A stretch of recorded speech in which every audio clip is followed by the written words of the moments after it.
Even though a chatterbait works best under those low light conditions, whether that be stained water, windy conditions, you know, those typical conditions where a reaction style bait works best, it can be fished just like a jig. So if you get those high pressure, calm days, real sunny, bright days, don't think you can't catch them on a chatterbait. This particular fishing trip, the water is really stained, almost muddy. However, it's really high pressure, sunny, bright, no wind, dead slick, calm day.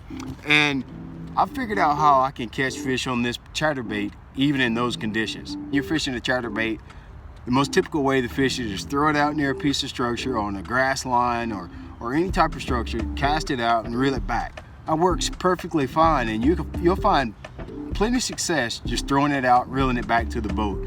One of the keys that I really found to helping me get a lot more bites is slowing down with the chatterbait. It's a real erratic bait, so if you'll slow down just a little bit, that'll help you, let the bait do the work. It's really erratic, it's really busy bait, and it's doing just what it's designed to do just by a steady retrieve most of the time. But one thing that you can do fishing a chatterbait is fish it on the bottom. It's something you don't hear a lot of people talk about, but I've been fishing the chatterbait on the bottom a little bit more consistently recently, and I found that that is one of the better ways to catch fish on a chatterbait.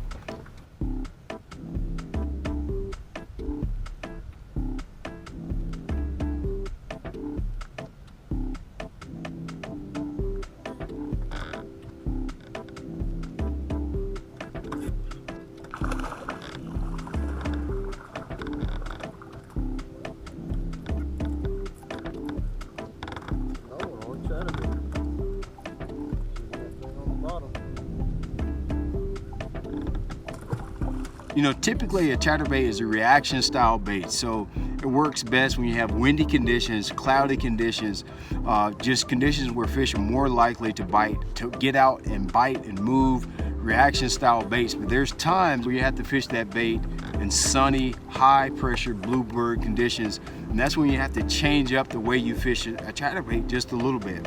And that's the perfect time to fish a chatterbait on the bottom. What I like to do with a chatterbait during these conditions is actually fish it exactly how I would fish a standard traditional jig.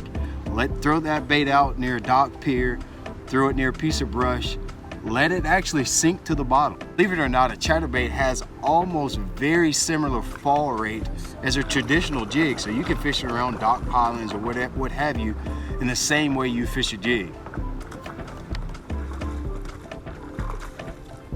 Pretty awesome. Another one on the chatterbait, but I'm fishing. Thing about it, I'm fishing this chatterbait like a jig. I'm just bouncing it off the bottom, just pulling it on the bottom and letting it flutter. That fish is thick. I mean, look how fat and healthy that fish is. I'm just letting that chatterbait just let it flutter off the bottom. I'll pick it up, let it just flutter back down to the bottom. Pick it up, let it flutter back to the bottom. One of the pluses that you have with the vibrating jig is when you impart motion on it, that jig vibrates and it displaces a lot of water, which gives you drawing power in that muddy, stained, dark water. And that's exactly what I was doing. Cast that or flip that jig right up near a dock piling and just give it a little pull, let it fall right back to the bottom. Give it a little pull, let it fall right back to the bottom. That's a killer technique to catch fish on a chatterbait. It's something I'm going to start to use a lot more often. See, I'm fishing this chatterbait more like a jig than I am a bladed jig, like a reaction bait. It's picking it up, letting it flutter. That blade moves a lot more water than what you think. I'm just letting it go back down to the bottom, and they'll pick it up. The water's down, so they're picking up a lot of these fish out on the front sides of these docks. So that's just a little different way that you can fish a chatterbait. Maintain bottom contact, let that blade do the work, and I can promise you, you're gonna be surprised at the fish you catch fishing a chatterbait almost the same way you fish a standard traditional jig.